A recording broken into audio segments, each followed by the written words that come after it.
he ti hilim hian Jerusalem ko pui thiang lim ro pui dang lam big zemin shila engwang poin Jerusalem ko pui thelim chu tlo maila tum reng wang ne lo poin a ko pui thiang lim na chuan kan thla raw nun milo cho san sakreng thin aloni ti hilim kuf kaf bet sam zasomni panina chola davida puwa Hashem ina ikalangu tia kan hena an so hi chuan kalim thin o Jerusalem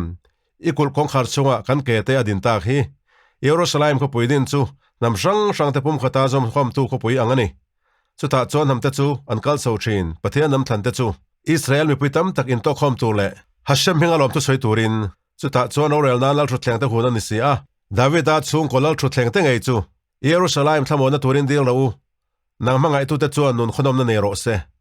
ikul bang chunga chuan ral mo na om sela elalina te chuan lumo na om ro se kauna utale ka thente tan I chunga remna le mo na om thenan ka tong trai thinang Hashem kan pathian in ro pui zol zel nan I thatna tur ka dil thinang